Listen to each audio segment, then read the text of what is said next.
Hello. Damn it. We are. we are. Okay. We are live. Oh my god. Um, I cannot. All right, I can hear you now. Sorry about that. Hello. Can you still hear me? What's up, buddy? Have you made it through the reading? Yeah, it was all right. I had some problems with it, but I did make it through 1.5 times, and a All little bit right. of next chapter because I always forget to pause it. Me exit my game here. Before I give you my take, what are your hop right into it and give me your thoughts? Yeah, there's a couple times. Yeah, he repeated himself a lot. Um, but I mean, I think he just wants to hammer it in what's going on because this is really how he deals with names. Um, which I guess actually is relevant for doing a lot of mostly because people want to in philosophy want to talk about. I think the significance of why this chapter matters is because a lot of philosophy talks about things and whether they exist or not. And this is the beginning of this is really how he's going to he started that last chapter, but now he's doing it now with names, which is normally when people talk about, well, what does exist? Does God exist? Is it substances that exist? Can we name the things that exist? Um, and that I think he wants to kind of really get into that, um, and show that traditional philosophy has kind of missed a lot by conflating where you know conflating existence to things that don't quote unquote exist. Yeah, well, that's the tough thing, right? So I think it's a flawed premise to go out and um, trying to encapsulate um, any sort of linguistic talk with how philosophy deals with linguistics because it's almost completely detached. Say that again. Trying to, in one area, try to talk about the way we go about the world with language and trying to encapsulate how philosophy has a conversation about existence or uses language. I mean, so there's two or so couldn't be farther apart, and trying to create a system as he has where we're talking about where we're using the same use of the word existence and it be uniform across both is almost impossible. So I guess it sounds like you saying that there is a notion of existence that applies to things in the world, like being able to say Sasha exists, that he is kind of ignoring. I would say not that he's ignoring it, that there's inherently going to be holes because it might as well be a different word, right? That's the way we should think about it, right? We're using the same sound comes out of our mouth, but it's not even the same concept. Existence and does God exist is not. I would never like does God exist as the author of Wimberley versus does God exist. We might as well use it. Does God blarg, right? Because it's not applicable. I would say.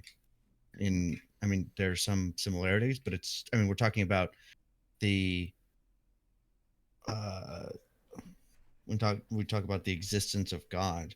We're talking about does it permeate every aspect of our life? Did He create everything? I mean, everything that's baked into that versus was God born and is He alive still? It's a very very different word. Right, right. And I mean, I think he kind of does, at least with respect to the God instance. He does say that God actually isn't a name, but it's so like the God really because you're going over like, oh well, God like encompasses the whole world. Oh, he knows everything, he sees everything, he can is all powerful. But that's part of his existence, I guess, right? We would say. Hmm. That he's a part of all existence. No, sorry. Go ahead. Keep going. I was just gonna say like. yes, the way that we use the word God, uh, Russell does agree is very different from the way that we use the word Scott, because namely that God is not actually a name; it's a definite description. It just kind of stands in the place for a bunch of propositions, namely that he's omniscient, omnipotent, and omnipresent, and also all these other weird particulars such as he sent his son down and sacrificed him, or he namely didn't do that and he sent a prophet and then found another prophet later named Muhammad. Um, that is very different from saying the name Scott, which actually I think there is a lot of problems with saying just the names as Scott. I mean he does kind of mention this that it really only makes sense in the context of you're presently in the present of Scott and you're gonna name him Scott and you're gonna go that's Scott right there. Yeah, the Scott is identical to with one among mortals, right? Kind of where he is that what you're talking about? Kind of the way he uses it. He talks about the shorthand and then what the sentence actually means, right? The expanded shorthand or Yeah. the Um, definition of the shorthand. yeah. So yeah. Um, So to say that that God exists is very different from saying that Scott right here exists. Although there's kind of like third kind of notion where you are familiar with Scott and you've seen him, he's come and gone, and then you say that he exists because more or less he's still within your realm, within existence, and you say it you can. It seems to be Russell seems to be talking about the word Scott in such a way that you can see Scott, you can not see him, and you've lived with him, you worked with him, or whatever, and you can still refer to him not as you're saying Scott not as a definite description, but as a name that directly is the person. Right. Where so like and he's not and it's not a propositional function. Scott himself is a constituent of the fact of facts about Scott. Like Scott wrote the book. Scott himself is a constituent of the fact. Scott has brown hair. Scott is a constituent of both the proposition and the fact that he has brown hair. Um, it seems like so. There's like two ways. It seems like Russell is going to talk. Mostly, he's comfortable with when Scott is here right now. I can see him. We can talk about it. The word Scott actually refers to him and fact and propositions about him. Him as a constituent of propositions about him correspond to him within the facts about propositions about him. But then I think he's gonna. I think the next chapter is when he's gonna talk about stuff like, oh well, Scott was here, then he wasn't here, and so now we have this kind of notion of Scott that isn't exactly just right here now. In which case, you can't exactly say that Scott exists. Yeah, I would tend to concur that I think that that's where it definitely makes sense. Also, just from a general feel, right, of the whole chapter on that point, when he's going about this in a very mathematic way, right? Using these functions to kind of explain and then really outline a lot of his ideas. The minute it's like in sales, right? When somebody's starting, when you ask someone a question, right? And it's like they put on their top hat and they start tap dancing, and you're like, okay, hey man, I just asked about existence, and they're like, yeah, but Scott, you're like, all right, well, you gave me that example 20 times different, about the same way. It sounds like there's a hole in the logic, right? Why can't you come to me with the exact same brevity of the other topics Mm-hmm. and subjects if there's not something missing? There's so many caveats to this idea, and the caveats are only limited to what he can think of in that lecture or have thought of prior, right? Mm-hmm. And of course we can think of a million situations where this kind of there's some holes in um, of this the sense of using symbols, right, as he says. The simple symbol I think is fine. Um, I don't know. Did that make sense, or did I just kind of ramble? I mean, yeah, I can get how you like. It doesn't feel so. It's like so. There's a sense that things that are true tend to be very harmonious and kind of straightforward, and him kind of like having all these caveats, and it feels very piecemeal. Makes it feel like, and it's like seems like almost over engineered that it doesn't really seem like it's the right way to be going. I could see how you could make that argument from like a I guess systematic feature, like there's a certain feature of systems that we like to think that that make them true, which is that they are somewhat harmonious or whatever, and that just because it's not harmonious, that's somewhat of a feature that say that it's not a good one. Kind of like like a well-made car should not make weird, strange sounds and shouldn't kind of like do kind of little weird non-car things. They should Exactly. be coherent. And it's not to say that that is a logical argument. Like I can't use that in court to say why Russell is wrong, Mm-hmm. but from an intuitive standpoint, on its face, I'm seeing this as this person who is very straightforward, right? Mm-hmm. All of the past history, if I were to go through it in my mind of this book, it's all very straightforward. Any example is just to show more of the how it is bulletproof, and it seems like the examples are pointing out some of the challenges in it and kind of cleaning up for some of the mess as he goes along with this. And if this is the foundation, right, this is the terra firma, or the very bottom line of this concept section, or this section, or this concept, the more you pile things on top of it, the more challenges I think we're going to run into, right? Oh yeah. But again, that's just intuition. Yep. Obviously, I already know the teacher's edition that this isn't all right, or right through and through. So it's a bit easy for me to jump to that conclusion. Yeah, and I mean, I think Russell himself is aware that there's lots of problems going on, which is probably why, I guess I think this is one of the sections that he's probably thought a lot about, because a lot of what he was doing before, Definitely. and that's why he's presenting so many problems with it, because he has thought of problems. And now he's showing you, hey, I'm having problems here, and this is how I'm thinking through them. Yeah, he's going through his work. Yeah. Kind of. Whereas before, a lot of the stuff seemed kind of, I wouldn't say exactly obvious, but like once you kind of got the first key to it, it made a lot of sense until you kind of delved into this particular, this particular realm of thinking this way, where you get to names.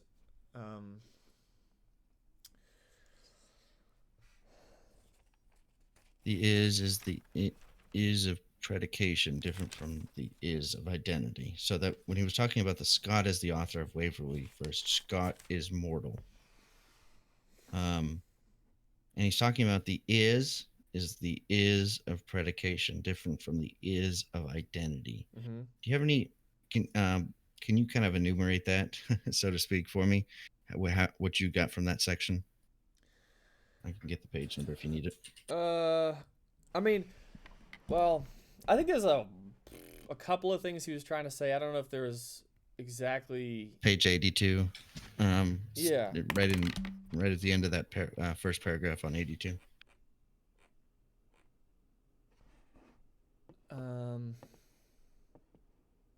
I should like to make clear what I was saying just now, that if you substitute another name, is that one? Book page 82, or whatever's on the book. Yeah, 82. I'm seeing 82. Sorry, it says which is quite different from the is of identity. Huh.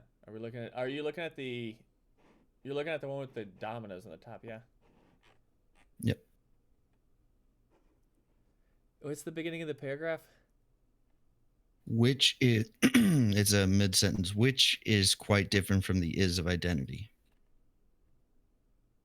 Oh, yeah. That's page 82. Okay, so is it the top of page 82? Yeah, very top. Yeah. And then if you it continues in the previous page. Either you said or I heard the bottom of 82. So yeah, sorry, I said the I might have been misspoken, but either way. And Scott is the author of Waverley. The is, of course, expresses identity, the identity of whose name is Scott, identical to the author of Waverley. But when I say Scott is mortal, this is the is of predication, which is quite different from the is of identity. Yeah. So there's So he's trying to say how you can't actually. Well, you can't. You cannot reduce the is of predication to the is of identity.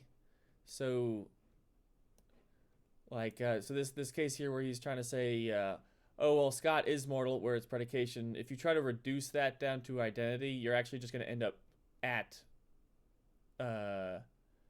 predication again, because so Scott is mortal, and then if you try to make that an identity statement saying Scott is identical with one among mortals, as in this Russell system, what you really mean to be saying is that there's a propositional function x is mortal, such that there is a value of x that makes the functional proposition true, and that functional proposition x is mortal is just another case of predication. So he wants to say that they're very different. You can't reduce the one to the other. I guess in another way, you can't reduce. Does he say that you can't reduce identity to predication? I would assume that's what he means. I think so. Yeah, but I wonder. Let's try to think through that. So maybe let's try to do it and see if it just fails. So saying Scott is the author of Waverly. I was gonna say he does it kind of in that next paragraph, right? So the trying to substitute the author in wherever C, so that the proposition becomes Scott is C. Then if C is a name for anybody who is not Scott. Well, this one's more about the type of proposition that is a identity between names and definite descriptions. This paragraph here where you're saying if we take Scott as C and then if C is a name, that's the type of proposition where you're saying a name is equal to a name, whereas that's right. Yeah, and that has certain logical features, namely that it is either false or tautological. True. Whereas the type of proposition where you have a name is identical to a definite description, it's not limited to those two logical properties, namely that it can be possible that it's true. And so how is mortal not a description as author of Waverly is? Okay, so the two types of descriptions that we have is we have ambiguous and definite. So it's definitely not a definite description because, well, mortal doesn't describe. I mean, I don't want to just succumb to grammar. I get what you're I get what you're going, and I do want to talk about this. So it's definitely not a definite description because just saying the mortal. There's not only one mortal. There's multiple of them. So I'm gonna scroll up to the top here. Okay, so we have ambiguous. So ambiguous descriptions are such as a man, a dog, a pig, a cabinet minister. So you can say, and just to kind of poke. I don't want to be difficult. I might be. It could be multiple authors. I could be being difficult, right? Yeah, that's fine. Yeah, I mean that makes sense. Yeah, because well, so I'm gonna let's try to stick with mortals, so we're not because we're trying to figure out because you did ask why is mortal itself not a description of sorts. I mean it's clearly because you could also say Scott is a mortal. Like he is like I'm a mortal, you're a mortal. Right. A so and so, and really in a lot of ways, like it makes sense to say that mortal is a description because you're saying, well, it just means at some point or another, the X is dead. So like to say X is mortal is just to say, is shorthand for Scott is identical with one among mortals, as he kind of said. That's the incorrect. Sorry, never mind. That's the wrong one. My fault. So I guess the thing is, so we've already figured out that saying mortal is not a definite description because it doesn't pick out one person. So it's possible. Okay, I see what you're saying. An ambiguous. It's an ambiguous description, but it doesn't. But you don't have an identity between ambiguous necessarily means that you don't know whether it's. In the claim of it, you don't actually know that there's one or the other. But saying the author of Waverly, you're kind of implying that there is just one of them, and it also has certain features, which is that you can either affirm or deny the existence of the definite description. Which I'm not so sure that ambiguous descriptions have that feature. So,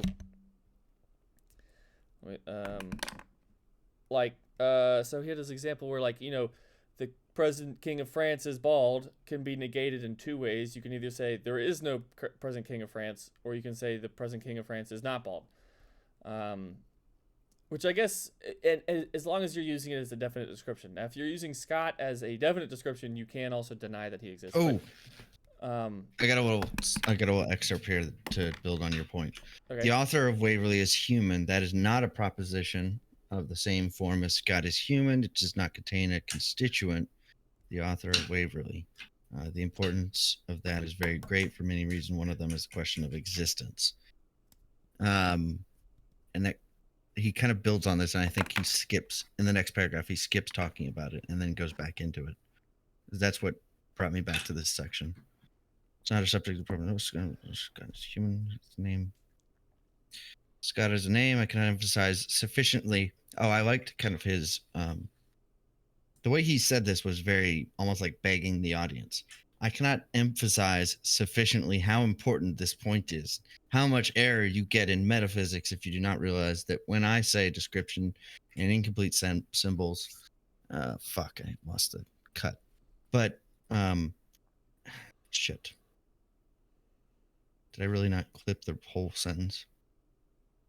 All right, well, I just threw us all off track. Wonderful. So, okay,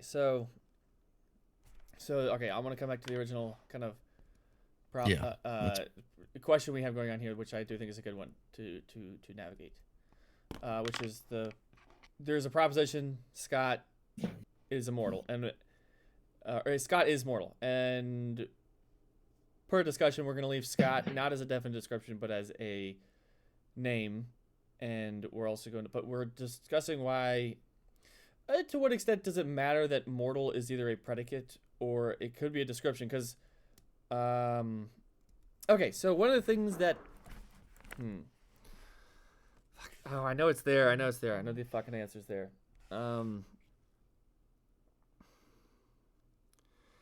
So it had to do with whether it was a tautology or not. Was part of it, I think. What did it matter that we were doing that or not? So obviously the difference between like a name is a name type of sentence was either false or tautological, and a name and a definite description was not limited to that. What was the significance of that?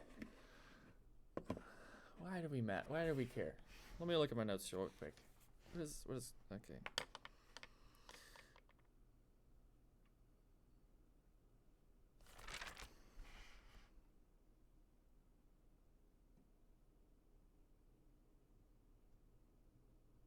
Okay, well, descriptions can also describe a predicate, relation, etc. I'm not sure how relevant that is.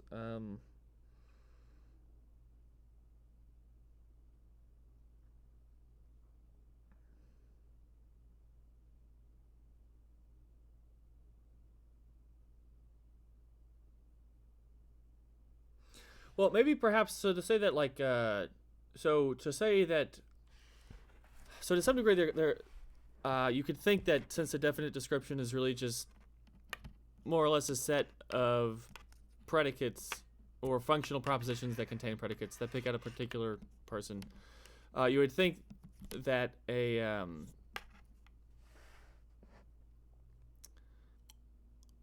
normal sentence where you have a name and a predicate is more or less equal. I mean, I guess he just wants to show that there's more involved and that the logics aren't the same. Let me think about this. Oh, I guess because the statements about existence are different. Well,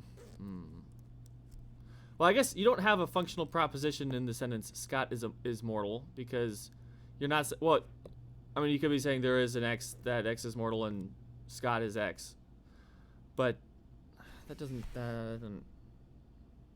Oh, well, it is related to there being one and only one author of Waverley, so there's that. Right.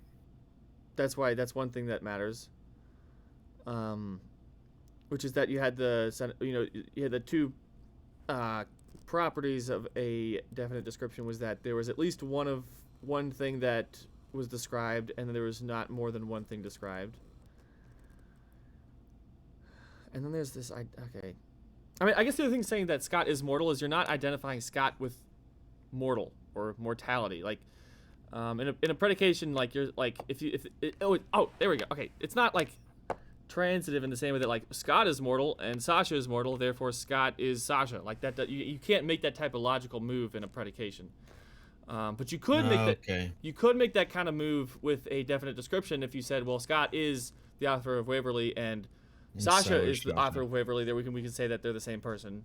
Sasha is Scott. Or, yeah, that are co-authors, right? As described before. Yeah, well, that was a little different. Or like, I guess a interesting way to put this is that like a fun example of doing, I guess, names. Fuck, I don't know if I want to go into this.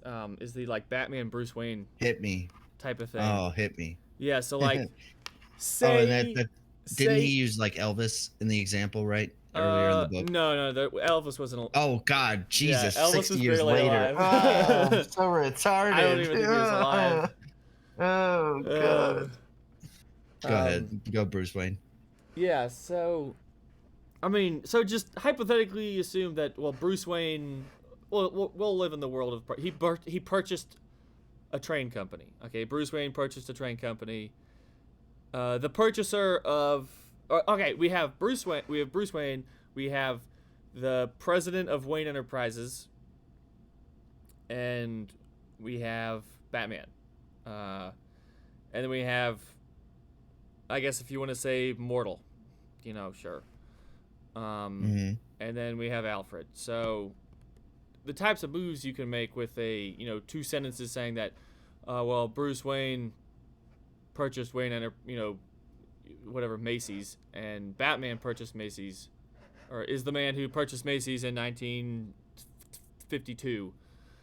You can then make the identity that, Batman is Bruce Wayne.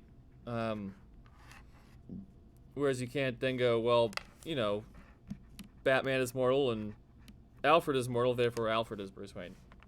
Is fucking Batman. But Alfred might be fucking Batman. That's never really. Jeez. Let's down with the fucking the crossover stories. Bruce Wayne didn't really grow up with a dad, so he might have had to look somewhere else. Did you just bring all of this around to give us your take on that? It was just a long con to give me your fan fiction. It's been my plan. No, I actually like that. But that still leaves us with so those are all, he wouldn't call those symbols, would he? Simple symbols? Bruce Wayne? No. Yeah, okay. So to a degree, so it depends on how you take it. And this is, I was also going to bring this up, is that, so there's two nations that Russell kind of has of names. One of them is the easy, nice one where you can only really name things that are fucking right here. And then there's kind of names that are supposed to pick out a thing continuously through time and space, whether they're present or not. So to some degree or another, you can actually say that you could only ever at one time name Bruce or Batman, and you can't actually name them at the same time. You could figure that out, I guess, eventually. You can identify the two Bruce Wayne as a definite description and the definite description of Batman, and those are identical, and they're not tautological because they might have not been. But as names, they are really only names when you when you're I guess familiar with both of them, which is weird because you think that statement would be the same before you knew it and after you knew it, but it seems like it's not. What do you mean before and after it would be the same sentence? Like learning that Bruce Wayne is Batman is you're identifying two definite descriptions, and that involves a whole lot of holy shit, like the guy that bought the train company is the same guy who beats up bad guys. And at that point you're making it. Are you talking about the craziness of how it fits into Russell's system, or? Well, it's crazy because it's like for you, you're making it at that point. It's an identity of definite descriptions, but then eventually later you can which is weird. It bothers me that it's just a matter of how important it is that you're making the identity determines whether it's a definite description or not. It seems stupid. For Alfred, Alfred could always just say Batman or Bruce Wayne. I don't think it would really. He could use those two names as names properly speaking, but somebody like If we were to look back to the story, right? That's why the story is so, that's why that part of the story is very interesting. And I think that you may be, if I understand you right, you might be conflating the interest of how that challenges his system with just it is kind of crazy because that's how the story was written, right? Does that make sense? yeah, I mean, well, I'm trying to think of another example where we can test this. If you give me a second. uh so like okay, so like pseudonyms. I mean, pseudonyms are not new in the publishing world. They've been around for a while, and usually it's to avoid political or religious prosecution. Prosecution. Persecution. Um, Yeah. yes. Either way, I mean, one of the same. I mean, sort typically. of. I don't know. You could have a non-prosecution persecution. legal prosecution or Yes. political persecution. Okay. I'm trying to think. So, what is an example of a so I'm thinking here. So there's pseudonyms all the time. But I'm trying to think of a prominent one that's not so Batman-y. Yeah. Oh, like Bob Dylan. I don't know his fucking real name though. True. There you go. Yeah. Yeah. Bob Dylan. Bob Dylan. Don't know his the real name, though. author, the songwriter of Rolling Stone. Well, yeah. Whatever. So that's a description. Yeah, we have that is definitely a description, and then Bob Dylan pick out a person, and then I don't remember his real name. We can call him Charlie or not. I don't know. Yeah, it was tough because let's use something simpler. I mean, I've got a better one because we'll actually know his name. It's just important to this. Eminem, Marshall Mathers. Real simple. Well, I didn't know that either, but that works. You didn't know Eminem's name is Marshall Mathers? No. No, I don't. It's literally the name of his first album. Well, I've never really listened to Eminem like. Oh, well, with intent. Basement dwelling child of mine. Yeah. Well, my problem is with listening to language. Well, now you know, and we still don't know Bob Dylan's real name. Okay, Yes. so we'll say Marshall Mathers, right? You could, in fact, look at this. You didn't even know it. You didn't know that was his. Yeah. His name. Now you do. Mm-hmm. So how would you use that and compare the two? Yeah. So let me think about it. So I guess it depends on how you use the. I don't know if you want to say. I don't know if you want to bring tokens into this, but fuck. So the word is fine. We don't use token. I don't really get them. So Token word. I feel like I know what the word token means, but we're just gonna go with word because that really is what I can more comfortable with that. So the word Eminem can either be a definite description or a proper name. And Marshall Madden, was that it? Marshall Mathers. Marshall Mathers is Yes.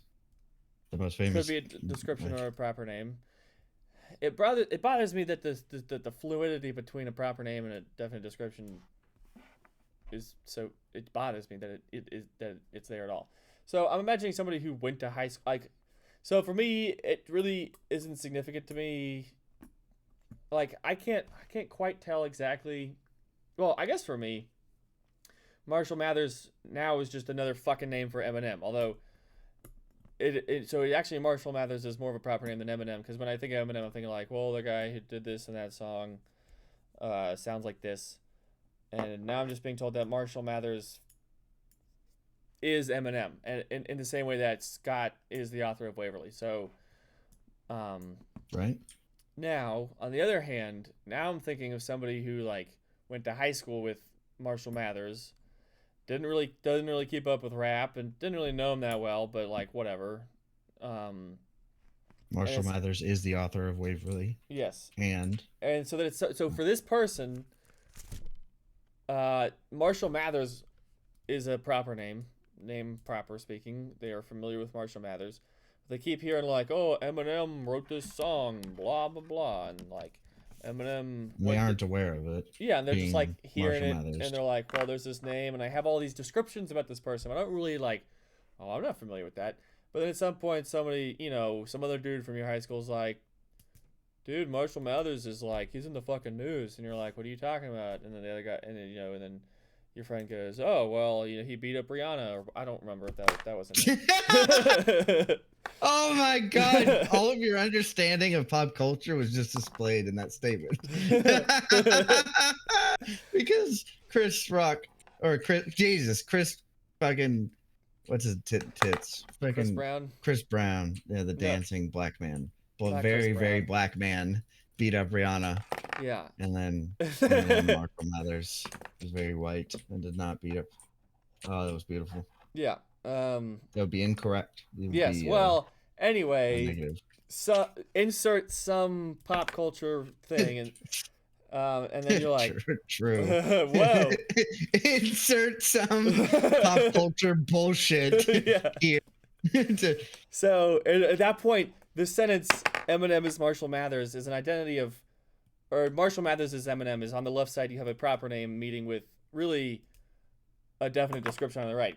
But if you were like fucking friends with this kid through high school and into his popularity, so say the friend that said that to you enlightened me to the fact that Eminem is Marshall Mathers, that he the whole time knew that Eminem was Marshall Mathers. The sentence "Eminem is Marshall Mathers" is in a lot of ways, even in the same instance of saying that sentence, to him it was a tautology, which is always true, which kind of bothers me. Also, the thing about tautology is, well, I can fuck with that. Well, somebody else will fuck with that, and I'll just tell you that somebody else did. Whereas even in the same sentence of that person saying that, me as the unenlightened pop culture rock dweller, it is now an identity statement and not So was it a tautology prior to knowledge? That's the thing that's bothering me, is that it seems to me that it depends on perspective. Whether it's kind of has to, right?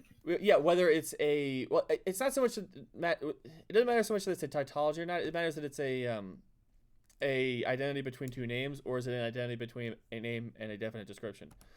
I mean, in this case, it happens to be that it's a tautology, but it could have also just been false. Because you could also have a dumb fucking friend who just believed, that they're Marshall Mathers. Like, I can imagine there's some other person whose name is also Marshall Mathers that went to some high school, and then some idiot was just like, Eminem is Marshall Mathers, and they didn't really know him all that well. And then they're just like, well, this dude I went to high school with is now fucking Eminem. And they're like, he's kind of, I don't know how tall Eminem is, but I know he's white. They're literally holding the album Marshall Mathers going, wow, I had a guy in high school with the same name. Yeah, and then on top of that, then they make the inference that, oh, this is the same person. In that case, they're making the statement that Eminem is Marshall Mathers, but it is false though. And the one problem that I don't like about Russell, that I think Russell has a problem with proper names, is that you have people with the same name that are different people, but there's also acting as names. Like, I think I don't know a name, guys. I don't know a guy named Scott, but just pretend I do. Yeah, I believe you. Yeah, and now I've learned that I'm not so dumb to think that all Scotts are the same. Just because they're the same, like, Scott doesn't pick out the same person in all spots. Now that I know a Scott, I know all Scotts. Yeah, like you know what? Those fucking Scott lovers, they're always fucking ruining the neighborhood. Mm-hmm. Yeah, I get what you're saying. And I, in a lot of ways, and I think he's gonna talk about this in the next chapter, that there's not, like, people don't actually really have names unless they're in the same room with you. Names, what? Properly speaking, they're really just placeholders for a definite description. Now, the fun part is when you have two people with the same name in the same room,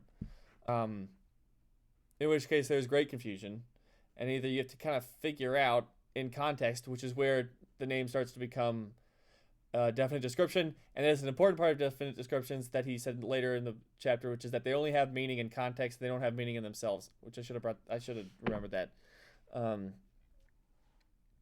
So like the last time this happened, I was at work. There's a guy named John, and I'm also John at work for the for the time, and then they could just get like my other coworker could go, "Hey John, come here," and then I don't know what the fuck I don't know who he's talking about.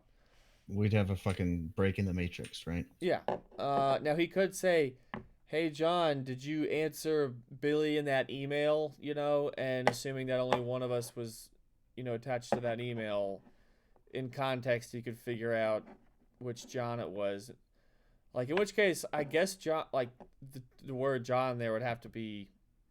I don't like that it would be a definite description at that point because the description really seems to be the context going on, which is that you were a part of this email. The person whose name is John and was a part of the email is the full definite description. Right.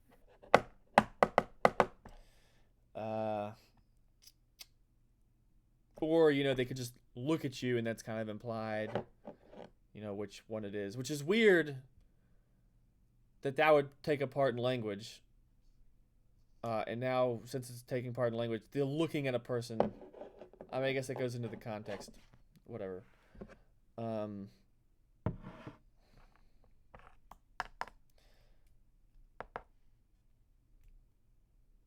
Yeah. Oh, I had another, like, not arbitrary, but very, like, niche example that.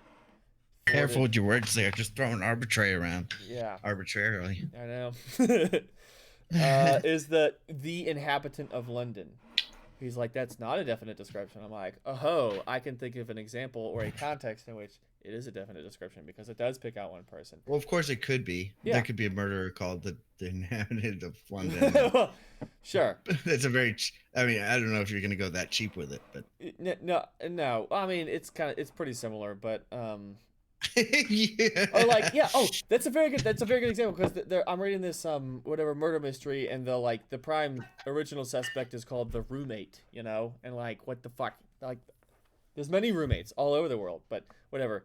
Is that if say you're in Africa or not in England, or actually you could still even be in England. It really doesn't matter where you are, but it's just all the people in the room except for one person who are not inhabitants of England. Say they all flew here just for a game of poker. And then they're all going to go back all on the same day. And there's only one person there that's actually an inhabitant of London. And everybody knows everybody here. So then you can go, well, the inhabitant of London is such a cunt, And so if there was one person living in London and they inhabited, well, that's tautological. But if there was one person, if London was why are we talking about this? What I'm saying is that there's a context in which the inhabitant of London does contextually function as a definite description because it picks out one person.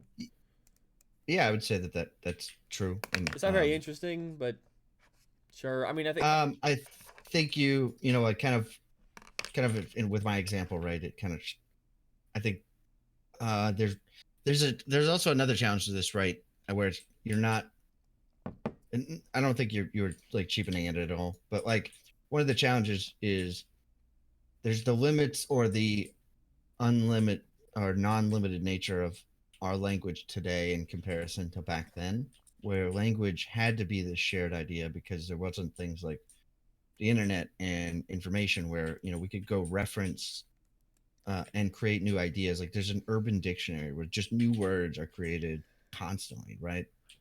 New phrases, new idioms, right? And it's not a problem because we can all keep up because there's this ledger online, right? Whereas back then, right, language was explicitly this thing where if I put a fucking crazy word in a letter, some sort of fucking slang, I'm going to be pretty sure who I'm sending it to that, fuckface is not going to understand it because I'm being an asshole with language, right? I'm being a bad interlocutor, as said. Well, okay, so that's interesting. So, I'm going to argue against this, which is that in a lot of places, it's actually not as fixed.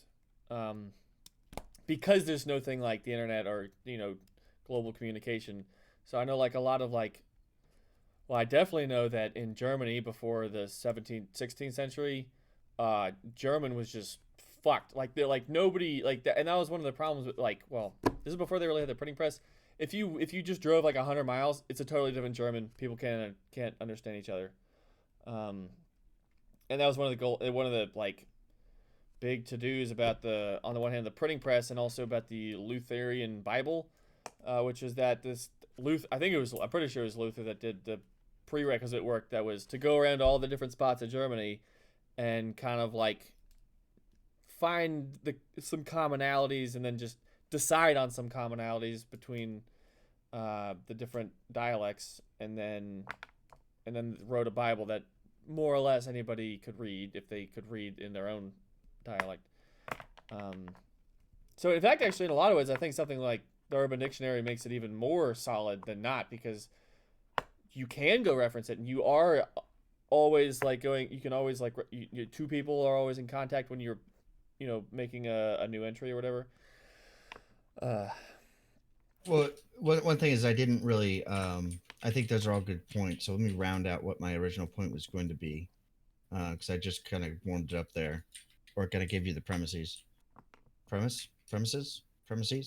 Either way, the challenge, right, is we can't hop in a time machine bubble that is of when he's writing this or speaking this, really, and go, well, here are some, because what if those were concepts or phrases that were not used either contemporarily or even at all in that moment in time, and we're using these examples, but let's say at that time, the early aughts, right? Like Batman. Well, Batman is objectively not known then, Yeah, right? but But I more, can think of the analogy. I'm talking about more general language. Just you, when you were talking, you used an example earlier. Not talking about Batman, but what were we talk? We were talking about something specifically that Eminem. you used a cheap out for. No, right after that conversation, in between this one and that one, that you used. Remember when I was like, "There's a cheap out." Oh, the London. Oh, yeah. When you said, you could have a bunch of people in one room that happen to travel there, and there just happens to be, and there's just one. You are the inhabitant of London in this context, and it really just matters on the context. We could say, you could. So what if the way we use the word inhabitant, right, is all? I mean, I think that goes everything from pests, pest and habit.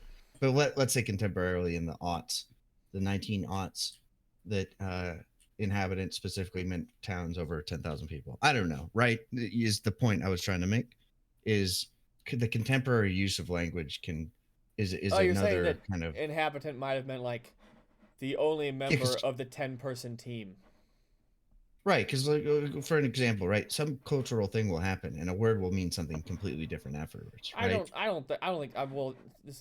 I don't think it's all that much different back then, because you could say the inhabitant of, 408 Round Robin Road, and it could just be one person, but it could also be 8.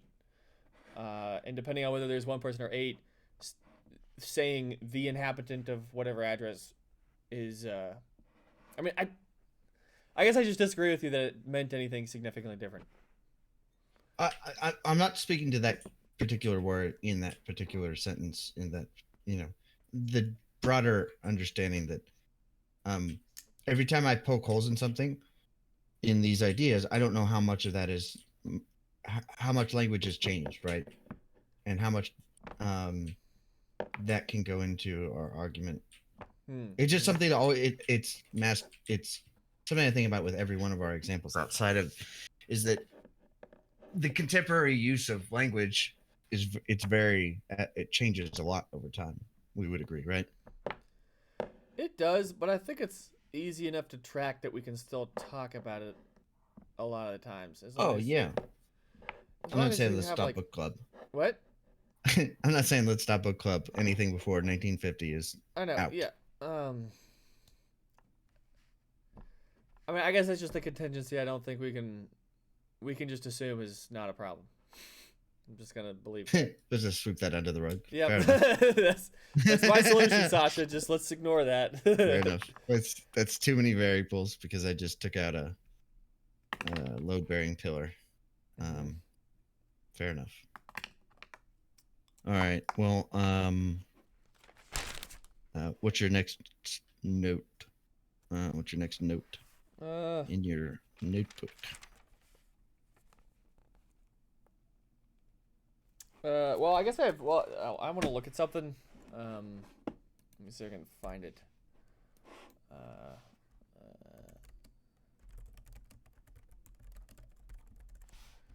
okay, which has to do with the ontological argument for the existence of God. Okay.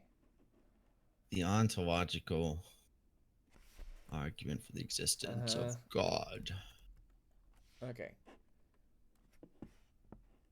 God is on top of it. Okay, this is not what I want. Boo. Boo! Boo. Oh, okay, here we go. I found it. All right. This is the one I like. Okay. Yay! Okay, so St. Thomas's 5 ways to prove the existence of God. Okay. Motion, efficient cause, possibility, necessity, gradation, and design. So I guess gradation. Okay. Or gradation. Yes. So 5 propositions we're going to deal with here. There is a gradation. Do you want to share your screen, by chance? Sure, yeah. Or whether you're reading something or if you want to like note, and then we can kind of note on top of note. You got it. Bingo. You should like copy. You should copy it to like a notebook. So oh, never mind. I'm listening. Okay. So it's this one. God, it's right. Okay. There is a gradation to be found in things. Some things are better, hotter, colder than others. Well, fucking hotter or colder is relative. There are. I'm gonna zoom in a little bit. Yeah. There, perfect. Perfect. We go back. Okay. I don't think this is actually it, but we'll go through this. Okay. There, and because this is also relevant to the God one. Okay, there are X. Okay, there is a gradation to be found in things. Some things are more or less than others in certain respects. Okay. There are X in proportion to how closely they resemble that which is most X. So, like, this is a weird concept. There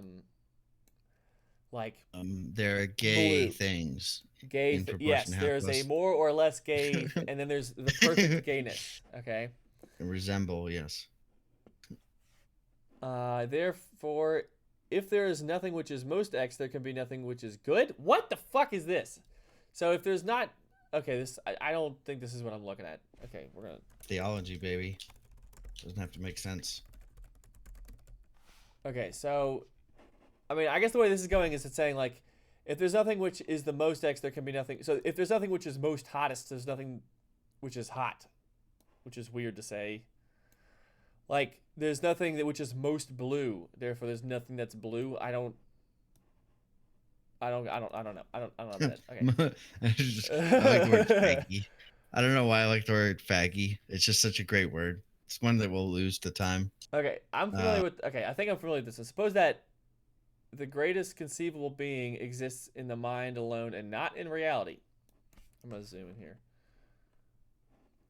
Suppose that the greatest conceivable being exists in mind alone and not in reality.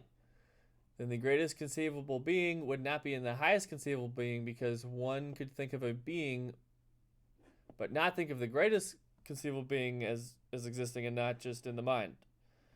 Basically, this has to go with that existence is a perfection, and we are thinking we do have an idea of the greatest conceivable being, and as a part of its greatness, it has all perfections, and existence is a perfection, and therefore the thing has to exist. Okay, then the greatest would not be the greatest conceivable, because one could think of a being like GB1. What the fuck is GB1? This, okay.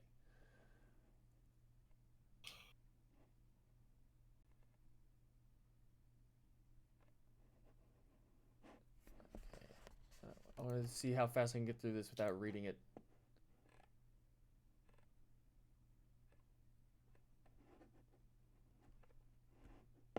Okay, here we go. Okay, it is a conceptual truth that God is a being which none greater can be imagined.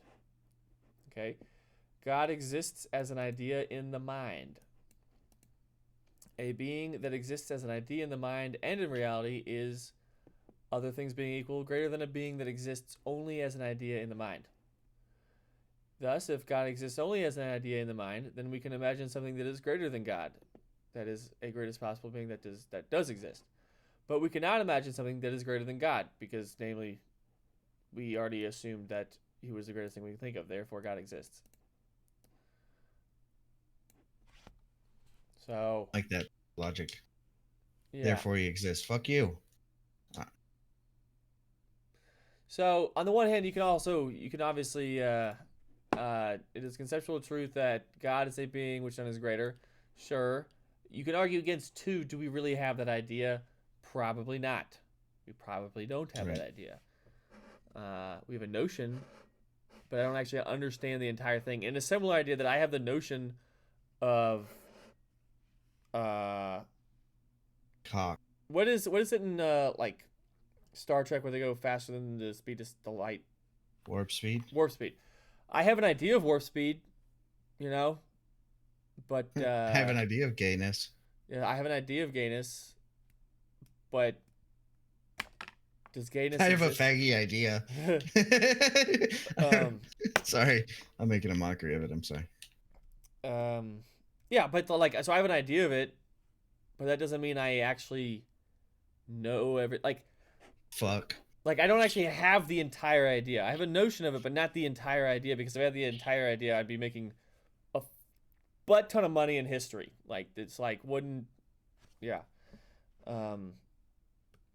yeah. The problem is that the other problem with this argument, among other things, is that it doesn't allow for conceptual abstraction.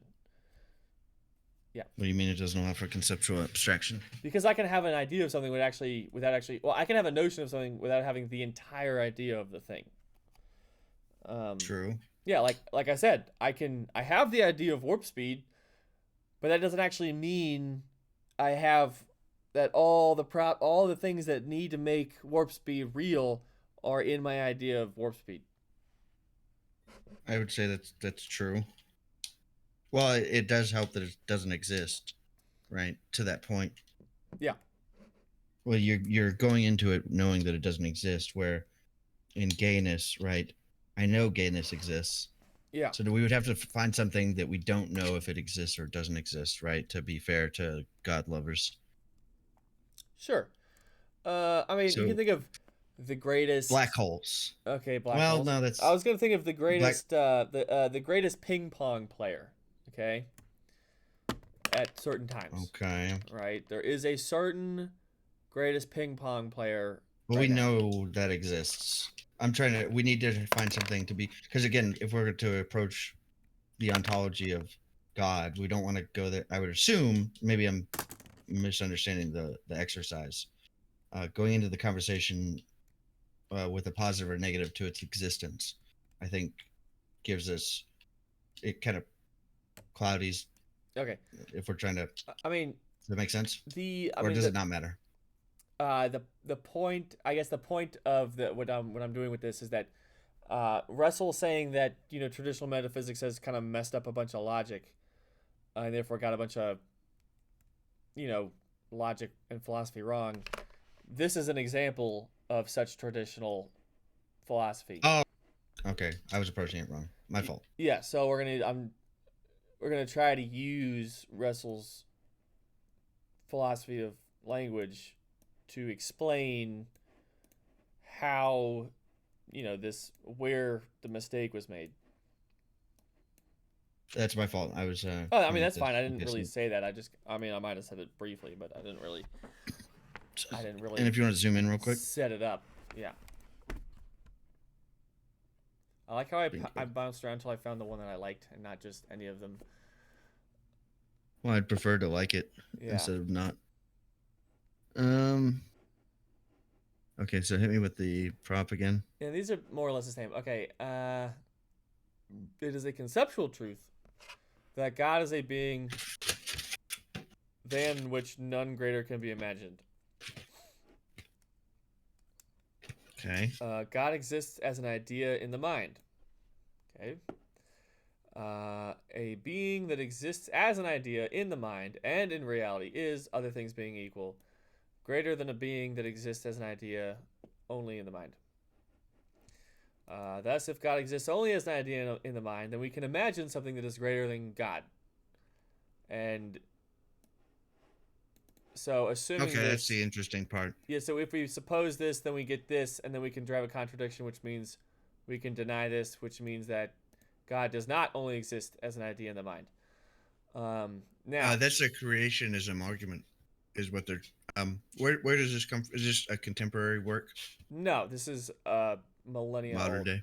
No, it's that time period right there, 1033. Oh, gotcha. Yeah, That's this old is as the a fuck. lot of times.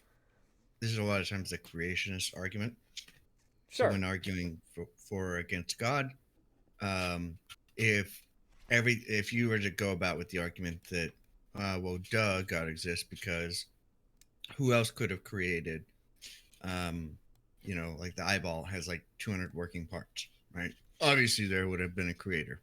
Well, then to follow that logic, well, who created God, right? Right, because If God is God so is, perfect. Well, then something had to mm-hmm. create that. Yeah. Well, that's well. Okay. Do you? Well. So what I want to get to is that there's something we have to pick out in here that there's possibly a name and possibly a definite description that's being misused, and possibly an identity that's being misused, and possibly a predicate that's being misattributed to something else. Um, which namely we that cannot I mean. we cannot imagine something is greater than God. If there's a contradiction, I suppose we can imagine a Oops, greater sorry. being. Oh, Okay. greater than the greatest possible being that can be imagined. Well, that's convenient. Um, Sorry. At first, I'm reading this first time through with more just a literal reading. Yeah. Therefore, God exists. What? I just want to attack this on its. I want to talk about this section before we apply it. Okay, you want to talk about just this before we Or yeah, before we yeah, merge it before with the we rest of apply it? it. Okay, yeah, go, fire away. So it's an interesting just exercise in prop logic. So there's conceptual truth. God is a being that which none greater can be imagined. Okay, that's the part I missed. Okay, so we can imagine something greater than God. We cannot imagine something that's greater than God. Okay. Mm,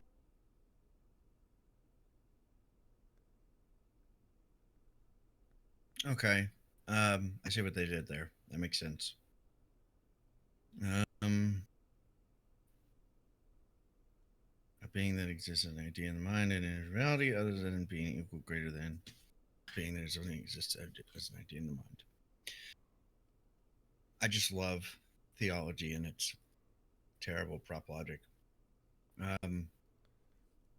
Okay, so now that I got that out of my system, so we're looking for a few things in here. I believe you said a particular first. Particular? What are we looking for first here in this section? Oh Now back well. to Russell. Oh well. Basically, Russell's gonna say. Well, Russell's gonna say in a certain way. This is traditional philosophy that conflated definite descriptions and names, uh, in the way that each of those separately work, and so you can basically pull this argument apart by, you know, by using Russell's world. So, I mean, like, so this sentence "God exists" is a perfectly meaningful sentence in Russell's world. That's fine. Whether it's true or not is a different question. But So let me pause you there. So that's interesting what you're doing here. So where my mind goes and the challenge I'm having right now trying to apply the system is the fact that Scott is mortal. Just the idea of existence, let alone some paranormal phenomenon such as God, right? And its existence uh, is mind-blowingly like next level. mm-hmm. Where I don't have the tools, like I don't have the muscle memory for his system where I can willy-nilly apply it to other prop logic. Um, if you want to walk me through how you see this section in his system, I'd love to hear it, Okay. or at least a portion of it, so I can follow, and then I'll try to get finish it off.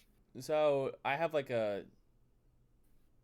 Okay, well, I have a simple answer, and I also have a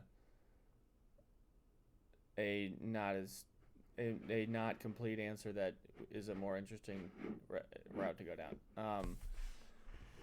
And I haven't really. Which one would be good?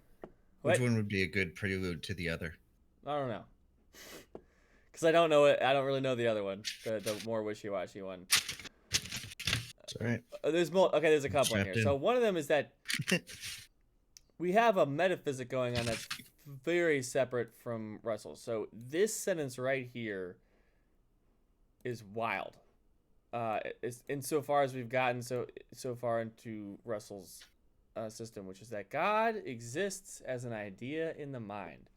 So I think the way you have to say this, that God exists as an idea in the mind, is a way of grasping certain things, which are the multiple verb sentences, such as like, I believe that God exists, or I believe, like, to say that God exists as an idea in the mind is to say that I believe that God created the world, or I believe that God is perfect, or I believe that God gave us the 10 Commandments.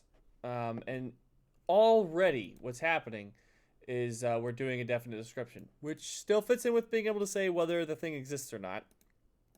Russell is number 2 on there, the one you're highlighting, is that a tacit endorsement? The way they're phrasing it, God exists as an idea in the mind, is also saying God. Right, like contemporarily, we would say God can exist as an idea in my mind as a false prophet. Right, is also a sentence that makes sense. By them saying God exists as an idea in the mind, is that saying that person believes in God? Oh, no. Just saying that God exists as an idea in the mind is not. I don't think even in this world is saying that the person believes that God exists, because the whole point of this argument is to get to the end, which is that God exists. I don't think this is a, sneaking the conclusion into the premises. I don't think that's happening. Okay, for whatever reason, I thought that's what you were describing. Maybe I misunderstood. Oh yeah, no. I mean, like, I guess, okay. Oh, I believe, that the hypothetical God created the 10 Commandments. Oh, the guy in the book named God. Yeah. The guy in the Bible who is described as God. Yeah. Is an accurate way to kind of say that. Yeah, I guess, endorsement or not. So actually, your distinction there is actually, I did kind of conflate that heavily, which is that I was already saying at Proposition 2, the meaning of Proposition 2 is to say that I believe that God exists.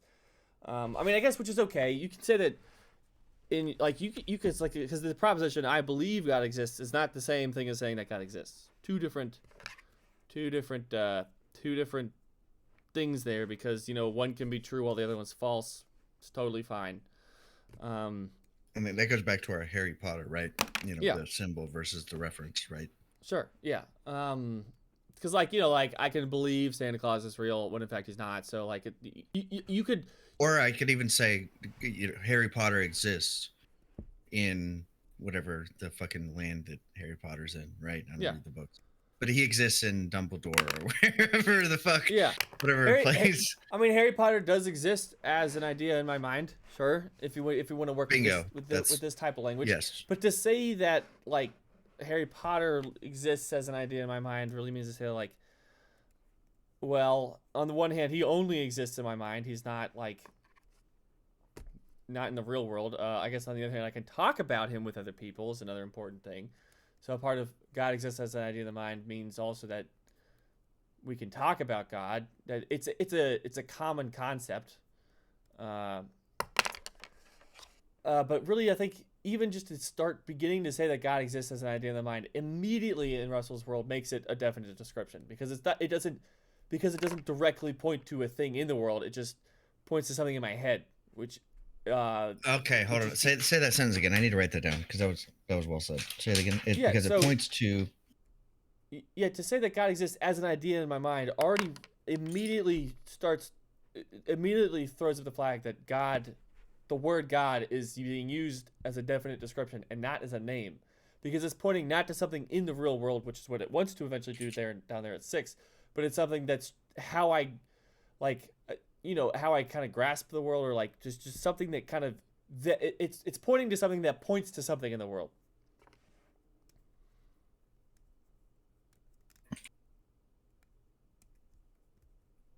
Okay, I'm following. Sorry, I was writing that down.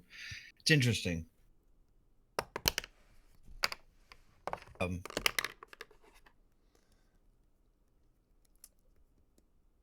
So right there, now was that the boring or the fun breaking apart of his system that you had thought of?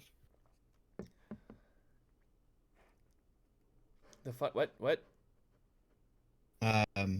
Never mind. So you had a couple examples of how this system can be overlaid. Now that I kind of see what you're going for in action, I can kind of do the same.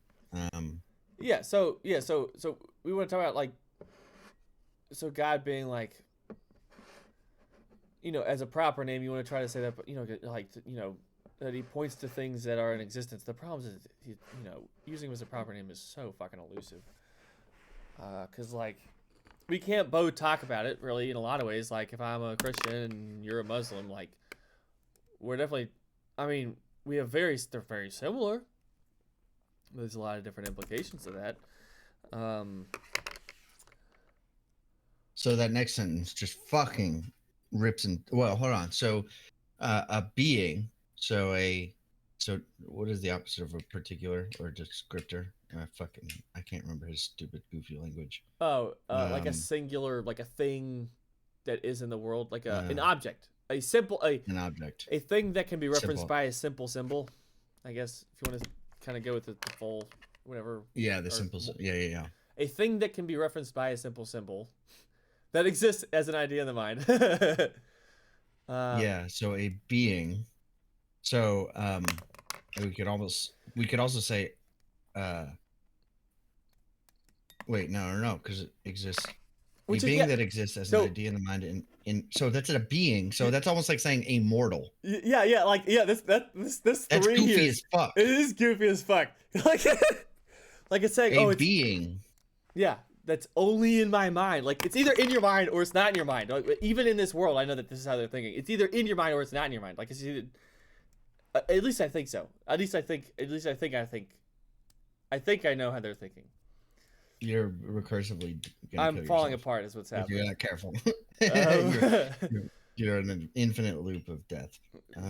I'm infinite loopy thinking. You're infinitely loopy. True. So, a being that exists, an idea in the mind and in reality. Jesus. Yes, and that's the weird thing, is that there's, like, either you're talking about two beings or there's some kind of, like, overlap of stuff, which I'm assuming they're thinking it has to be, there's an overlap of stuff, whatever the fuck that means. Overlay of stuff. Yeah, which I would be very interested in. I don't know how interested I'd be in, actually, but, like, knowing the rest of this metaphysic that Anselm is purporting.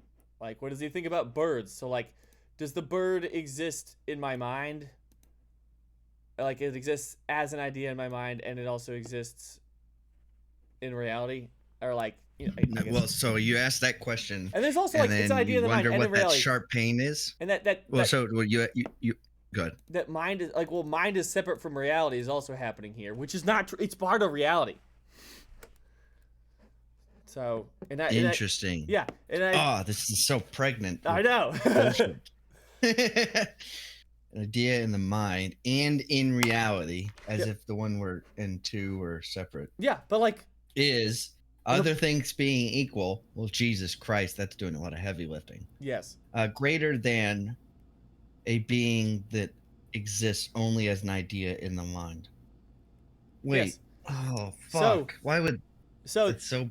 The fun thing about this argument, which is the original, like, destruction of it that I stumbled upon, was you could think of anything that could be perfect, and then you're now, by this argument, you can imagine it into existence. So, a fun, possible, dangerous one to go into is it's a conceptual truth that the perfect woman is a woman that is greater than any I can imagine, and this woman exists as an idea in my mind, and as something that exists in my mind, all other things being and not in reality, is less than something that exists that exists both in mind and reality. So I would say that that's true. I don't understand what the problem is with that. oh yeah, so well yeah.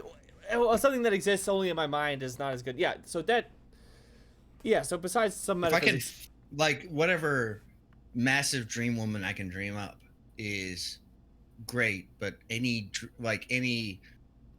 percentage of that dream woman I have in my girlfriend is always going to be better because I can fuck her. yeah, and she's real, you know. It's a little Yeah. crude. So Yeah, but it's we get good. it. Yeah. So in a way, 3 does kind of work. On the other hand, like Maybe I'm stretching the logic there. are it does like there's a lot to work with here. But the point of at least, which is not the Russell argument against this, which is that you can just fucking imagine anything, like the perfect gumball, the perfect girlfriend, the perfect roller coaster. You know, you can just imagine any of these things into existence, which clearly aren't there. And if you want to, because you could, maybe you could argue, well, there is some perfect roller coaster somewhere in the world. Well, I can just come up with any fucking idea and say that it's perfect in some certain way. So the perfect gumball that exists in my hand right now, yeah, I have that idea in my mind, and I'm insistent on the fact that I have the idea in my mind, which is this is where really that argument really comes down to, well, on the one hand, is perfection a real predicate, and also, like, do you actually have the idea in your mind? Because I guess I really have the idea of the perfect gumball that's in my hand. That is a whole idea, and I have it in my mind. And it would be more perfect if it was real than if it wasn't. And since I have that, if it wasn't real, then I wouldn't have that idea. But I do have that idea, therefore it has to be real. Well, like, how the fuck did you stumble across this fucking nonsense? Oh, this was high school, dude. This was. Oh, that's right. I forgot you were Jesuit or whatever. I was Catholic, Roman Catholic, and I was like, just one day I remember being like, wait a minute, what if God just isn't real? And I'm just doing all this nonsense for nothing, you know? That day that every Catholic boy. I remember where I was.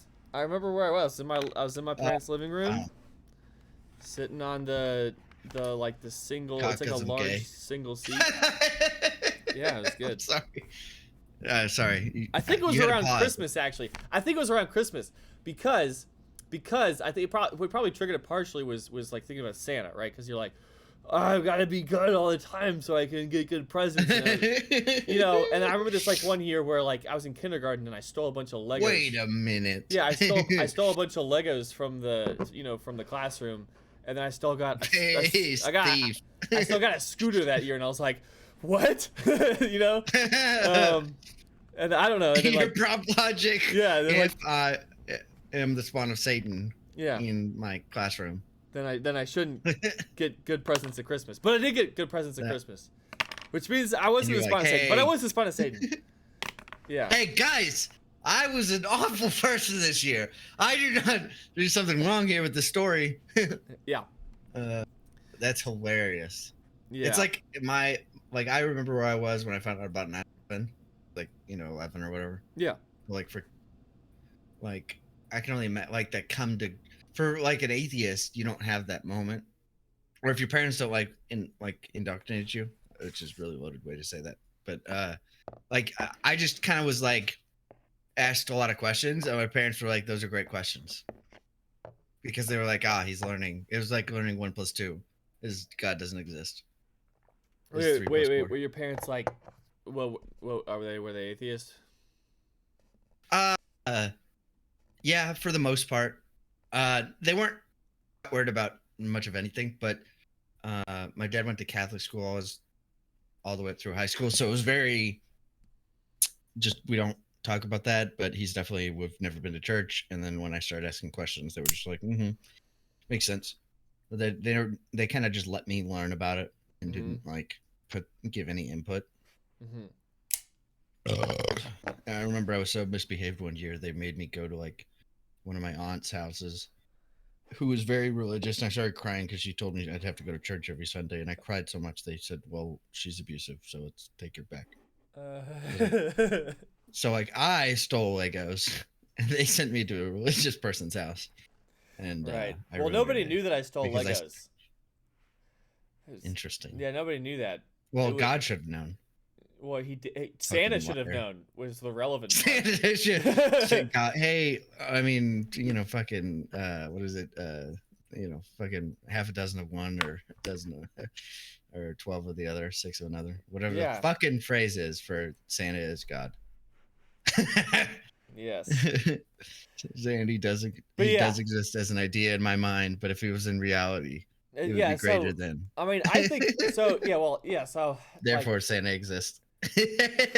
Sorry. But yeah, I mean, I much think fun. this was the most interesting of the logical arguments for the existence of God.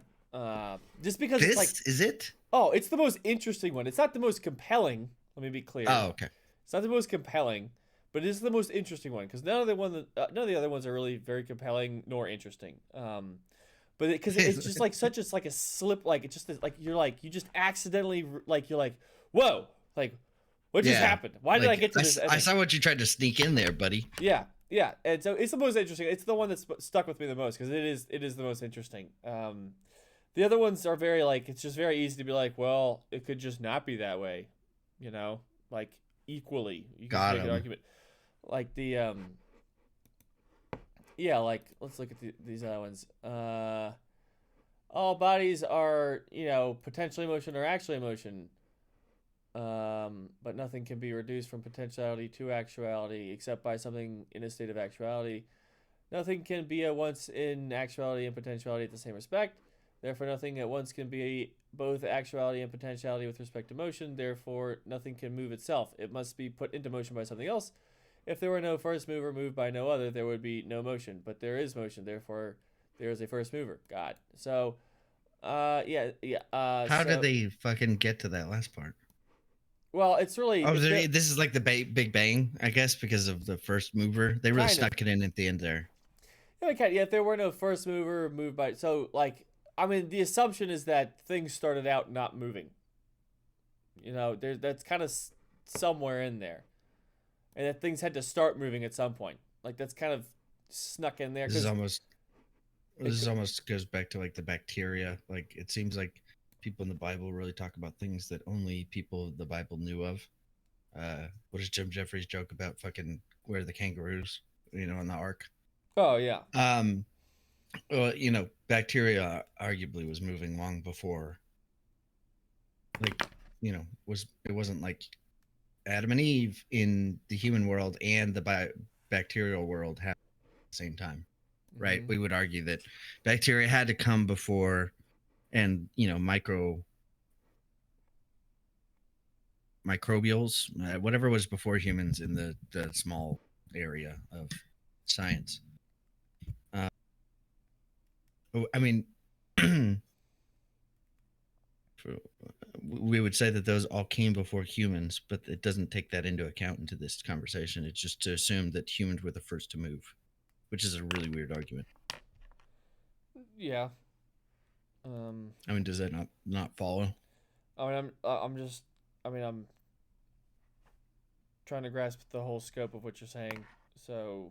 Yeah, I hit the Benjamin, so I'm halfway to Blankerton. So, so if there's a first mover, right? Yep. And they're saying the first mover was God. That would mean they would account nothing can move itself, put into motion by something else. There was no first mover moved by no other. There would be no motion. But there is motion, therefore okay, maybe I missed the mark. I thought in there all bodies. I maybe I conflated the bodies with just things moving. Okay, I can see where you got lost there. But nothing can be reduced potentially or actuality except Okay, I thought they were referring to humans being the first movers prior to God. Or post God. So it was God, then humans. Oh, as in like people pictured. can be prime movers. Right. I conflated a few things in my head. Yeah. Okay. No, that's not well, and yeah, also like, yeah, and then the other thing quickly too, you realize I don't remember really quite when I realized this, but like if somebody gave me the idea or I thought of it myself, but like, sure, there's a first mover, but then why can't I jerk off? You know, like how do we get from 8 to 9? You can't jerk off. Sir, sure, like I'll grant you this whole God was the first mover, but listen, I've got a little lube life in my hand. What about this masturbation thing? Yeah, and that's I mean that's this is we're really going somewhere else. We've lost the plot a little. Yeah. Would you Yeah. say? Yeah. So yeah. That's Anyway, back to the one that like, yeah, but like this, it is such a weird thing. So like, if God exists as an idea in the mind, so God exists. So here they're trying to make it sound like a proper name, and then when we're imagining something, we're conflating it with like a definite descriptor. I think is what's happening. I mean, they're just conflating definite descriptors with. Was this translated to English? I assume this is all probably Hebrew. No, it is Latin. Latin. This would have been Latin. Okay. Yeah. I wonder how much that plays into it and when this was translated. The fucking, I will say though, the scholastic Sorry, I shouldn't have left it. the scholastic philosophers were they were a funny bunch, dude. They're just a bunch of fucking dorks that like to party, dude. What? I like them, dude. Yeah. Oh yeah. The scholastic, as in the people who like used to come to. Oh, is it a religious thing? Not the people who bring books to book Scholasticism club? was like a period of like late medieval philosophy. Like yeah, where like a bunch of monks were like, oh, I like thinking about things, and then they were in fact in a lot of ways they were very like logically like they had a dialectic. In fact, in a lot of ways they'd have, here's the position, here's an objection, here's a reply to the objection, and they had a very formal way about going about discussions. That just yeah. Well, the prop logic in itself is a very sound way to go about arguing for God. Mm-hmm. You probably argue yourself out of it. Mm-hmm. But like I don't remember hearing a lot of other time periods or sects of religion that use prop logic in the way they just did, which makes it very interesting.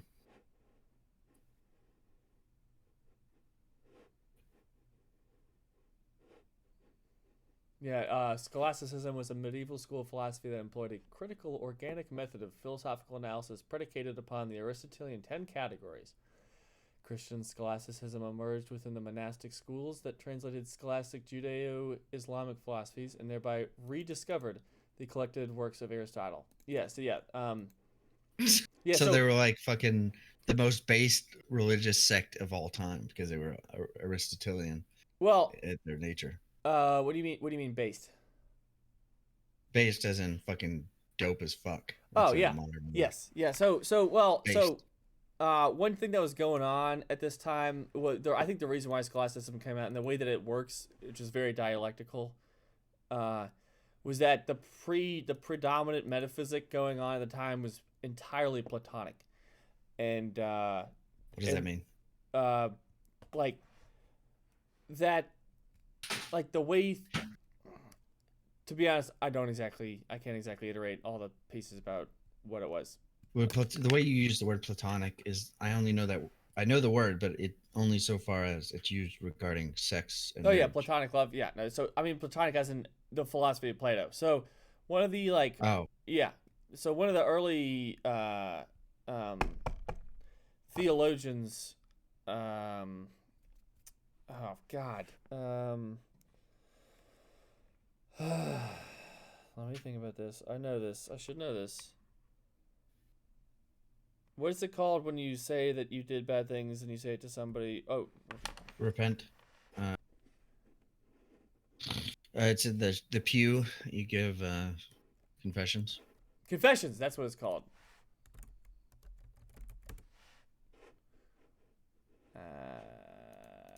The song by Nelly. Saint Augustine. There we go. Yeah, we go. That's what we're. Yeah, or Augustine. Okay, so he converted to Christianity not by reading the Bible, but by reading Plato, and also by having Christians shove shit down his throat. But that was the only on the one hand, Greek philosophy that was available to the Christians for like 1,200 years, or 1,000 years, and the Muslims retained Aristotelian philosophy and actually furthered it. Your boy. Did some stuff. Yeah. Your boy has a section on scholasticism. You want to watch it? Oh, Carneades. That weird.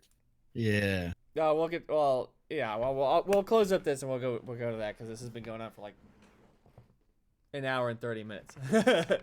Okay. This was a good one for a very. It was an interesting section, but continue. Yeah. Well, yeah. Anyway, so like the. Yeah, and then a bunch of like the Europeans started mixing with the Muslims because of trade and technology and stuff. And then they're like, holy shit, this is whole other philosophy because we didn't actually think for 12,000 years. I mean, 1,200 years. And now this other person who thought about a bunch of things, oh no, that's a lot of good thinking. How do we think about this? And then they had to sit there and yell at each other in a room. Is Aquinas?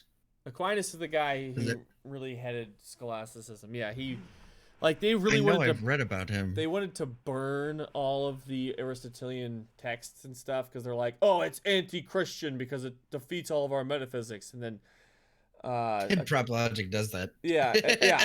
And then Aquinas is like, wait a minute, we can make it make all sense. We can make it make Aristotle could still work with Christianity. And then that's when they started having competing theologies, and that's when I'm assuming scholasticism started, they started being like, wait a minute, let's discuss why this works or not.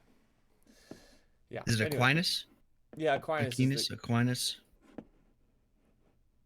Aquinas. St. Thomas Aquinas. I thought it was Aquinas, so I assumed you were right. Yeah, it is Aquinas, yeah.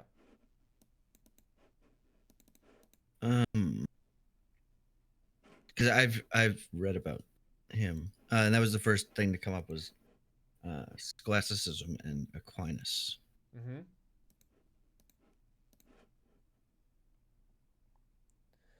All right. Natural theology and father of school of thought, encompassing both theology and philosophy, known as Thomism. Argued God is the source of both the light of natural reason and light of faith. Most influential thinker of medieval period.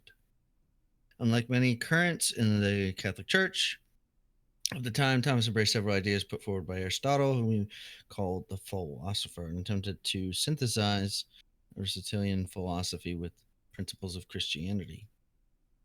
If